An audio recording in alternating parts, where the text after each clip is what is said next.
DM आवास में बंधक बना रखा था। मैंने तुरंत सचिव साहब को कॉल किया, वहां बगल में बैठे थे, कि मुझे यहाँ बंधक बना लिया। तो इन्होंने मैसेज बाहर पास किया। जब उनको हमने बता दिया कि हमने बता दिया है सचिव साहब को, तो कप्तान साहब भी बगल में बैठे थे, तो उन्होंने बोल दिया कि ये बता चुके हैं।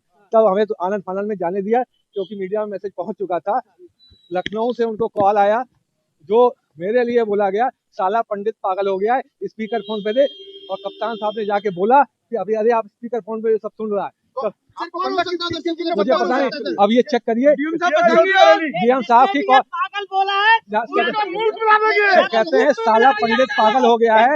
ये लखनऊ से हम लोग का कॉल आई है, इनसे चेक कराइए, इनके कॉल रिकॉर्ड चेक करिए कि किसने बोला है कि साला पंडित पागल हो गया।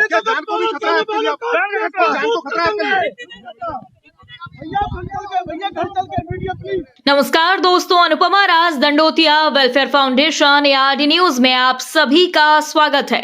दोस्तों, अभी उत्तर प्रदेश के बरेली से एक बेहद शॉकिंग खबर आई है, क्योंकि बीजेपी नेताओं विधायकों के बाद अब बरेली के सिटी मजिस्ट्रेट अलंकार अग्निहोत्री ने भी मोदी योगी सरकार के खिलाफ मोर्चा खोल दिया है। दोस्तों, अभी खबर आई है कि मौनी अमावस्या प्रयागराज माघ मेले में स्वामी अविमुक्तेश्वरानंद के शिष्यों से हुई मारपीट से आहत होकर सिटी मजिस्ट्रेट ने इस्तीफा दे दिया।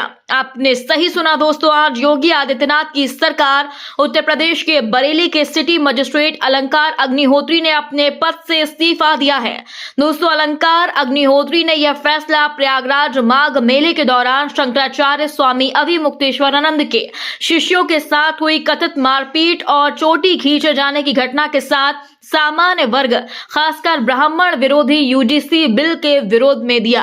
दोस्तों, मीडिया से बातचीत करते हुए अलंकार अग्निहोत्री ने बताया कि प्रयागराज में योगी की पुलिस और केंद्र में मोदी सरकार ने जिस तरह से ब्राह्मण वर्ग विरोधी गतिविधियां और घटनाएं शुरू की, वह मानसिक रूप से बेहद आहत कर देने वाली हैं। उनका मानना था कि धार्मिक संस्थाओं और सनातन परंपराओं से जुड़े लोगों के साथ इस तरह का व्यवहार स्वीकार्य बिल्कुल नहीं है। करीब 1 घंटे पहले जिलाधिकारी महोदय जो बरेली हैं, श्री अविनाश सिंह जी, उन्होंने वार्ता के लिए मुझे बुलाया। तो मैं उनकी आदर सत्कार करते हुए, क्योंकि वो हमारे अभिभावक भी रहे हैं और अधिकारी, हमारे सीनियर अधिकारी हैं, मैं वहां पर गया। तो वहां पर जब गया तो वहां पे उस समय तक कप्तान साहब श्री अनुराग आर्या जी नहीं थे। 5 से 10 मिनट के बाद जिलाधिकारी महोदय द्वारा कप्तान साहब को कॉल करके श्री अनुराग आर्या जी को बुलाया गया। इस दौरान जो हमारे साथ सचिव साहब जो है बार एसोसिएशन बरेली के सचिव साहब दीपक पांडे जी भी थे, मेरे साथ में थे। इनको अलग कर दिया गया और बाहर बैठा दिया गया। मुझे अकेले डीएम साहब के साथ और कुछ अन्य साथी अधिकारीगण थे, उनके साथ अकेले मैं बैठा वहां पे। मुझे कंटिन्यूस प्रलोभन दिया जा रहा था कि तुम एक काम करो, 3-4 दिन की छुट्टी ले लो, रिलैक्स कर लो, 1-2 दिन रिलैक्स करो, अभी इतनी जल्दी क्या है, 4 दिन में तुम्हारा प्रोसेस जो है हम कंप्लीट करवा देंगे, तुम्हें जल्दी रिलीविंग मिल जाएगी। एक प्रेशर टैक्टिक्स और जो नहीं होता है कि प्रलोभन देते हुए, अरे अभी कुछ चिंता करने की जरूरत नहीं, हम आपके साथ हैं और 4 दिन बाद एग्जिट ले लीजिएगा, कोई दिक्कत नहीं है। उनका ये आशय ये था कि जो SIR का जो काम हुआ है उसका बहाना लेके कि 26 जनवरी को SIR के काम से मैं बहुत प्रेशराइज था, इसलिए जो सिटी मजिस्ट्रेट बरेली अलंकार अग्निहोत्री ने रिजाइन दे दिया है और अभी वो 3-4 दिन की छुट्टी पे चले गए हैं, ऐसा उनकी प्लानिंग चल रही थी। इस बीच करीब 20 मिनट पहले, क्योंकि मैं अभी 10-12 मिनट पहले ही आया हूँ, करीब 25 मिनट पहले संभवतः लखनऊ से एक कॉल आया। जब कॉल आते ही उस समय तक डीएम साहब और कप्तान साहब अगल बगल बैठे थे। डीएम साहब उठकर बगल वाले बाथरूम में चले गए। बगल वाले बाथरूम में वो स्पीकर फोन पे थे। उधर से आवाज आई कि ये साला पंडित पागल हो गया है, इस साले को रात भर अपने आवास में बंधक बना के रखो, इसको साले को जाने मत देना। जैसे ही मैंने सुना, तुरंत मैंने दीपक पांडे जी जो बार एसोसिएशन के सचिव हैं उनको कॉल किया। मैंने उनको बता दिया कि मुझको बंधक बना लिया गया है, रात भर छोड़ेंगे नहीं।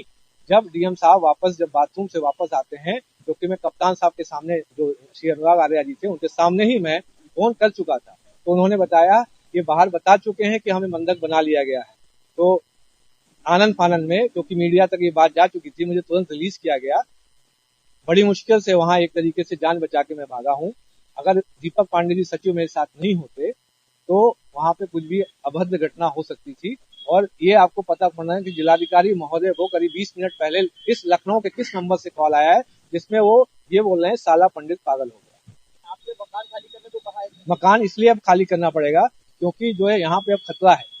यहाँ पे अब खतरा हो गया, क्योंकि जिस तरीके से जो अभी रवैया था, जो लखनऊ से जो कॉल आया था, उसका बहुत ही विरोधी रवैया था मेरे प्रति। जब ये बोल रहे हैं कि साला पंडित पागल हो गया है, इसको यहीं बंधक बना के रात भर यहीं बिठा के रखो। जब ये मीडिया के जरिए राज्यपाल राष्ट्रपति महोदय से क्या कहेंगे? मैं इनसे यही कहूंगा कि यहाँ बहुत ही बुरी स्थिति है। एक स्वविवेक से कोई व्यक्ति अगर रिजाइन करके हट रहा है, एक अपने समाज की आवाज को उठाना चाहता है, उसको दबाया जा रहा है। कैसे करके ये इस चीज को जो हमारे रेजिग्नेशन जो हमने त्याग पत्र दिया है, यह सिद्ध करना चाहते थे कि मानसिक रूप से विक्षिप्त हैं। बिकॉज एसआईआर में बहुत ज्यादा इनको प्रेशर था। एसआईआर का जो प्रेशर है वो तो बहुत कब का खत्म हो गया, सब काम जो है खत्म हो, डिजिटाइजेशन सब कब का कंप्लीट हो गया। अब तो सिर्फ नोटिस फेस पे काम चल रहा है। आपको बता दें, बरेली के सिटी मजिस्ट्रेट अलंकार अग्निहोत्री 2019 में पीसीएस अधिकारी बने थे और उन्होंने परीक्षा में 15वीं रैंक हासिल की थी। प्रशासनिक सेवा में आने से पहले वे करीबन 1 दशक तक आईटी सेक्टर में कार्यरत रहे। तेज तर्रार और स्पष्ट निर्णय लेने वाले अधिकारी के रूप में उनकी पहचान जानी जाती है। आपको बता दें, 18 जनवरी 2026 को मौनी अमावस्या पर्व पर स्वामी शंकराचार्य अवि मुक्तेश्वरानंद पालकी से स्नान के लिए जा रहे थे, पर प्रयागराज पुलिस ने उनकी पालकी रोककर पैदल जाने पर जोर दिया और जब शंकराचार्य और उनके शिष्यों ने विरोध किया तो उनके साथ धक्का मुक्की और मारपीट की गई, जिसके बाद शिष्यों को पुलिस चौकी घसीट कर ले जाया गया और अभद्र गालियां देकर जलील किया गया। इसी के साथ ही शंकराचार्य धरने पर बैठकर और बाद में प्रशासन की ओर से 2 नोटिस जारी हुए, जिन्हें लेकर विवाद गहरा गया। दोस्तों, यही नहीं, 24 जनवरी की रात कुछ युवकों के द्वारा शिविर में घुसने की कोशिश की गई और नारेबाजी के बाद माहौल गर्म हो गया। इसी के साथ ही यह मामला धार्मिक बनाम प्रशासनिक टकराव का रूप लेने लगा है, जिसके बाद बीजेपी से जुड़े कुछ विधायक अफसर योगी मोदी के विरोध में आ गए और अब बरेली सिटी मजिस्ट्रेट ने इस्तीफा देकर एक बड़ा खुलासा किया। दोस्तों, जिस तरह से आज बरेली सिटी मजिस्ट्रेट ने योगी और प्रयागराज पुलिस प्रशासन को कटघरे में खड़ा कर खुद अपनी नौकरी से इस्तीफा दिया, इसके बाद अब योगी और मोदी के लिए खतरे की घंटी बजने लगी है। इस पूरी खबर पर आप क्या राय रखते हैं, कमेंट बॉक्स में हमें जरूर बताएं। यदि आपने अभी तक हमारे चैनल को सब्सक्राइब नहीं किया है तो प्लीज अभी बेल आइकन दबाकर हमारे चैनल को सब्सक्राइब करें। इसी तरह देश विदेश की तमाम ताजा अपडेट लेकर हम आपके बीच जल्द हाजिर होंगे। तब तक के लिए नमस्कार, जय हिंद।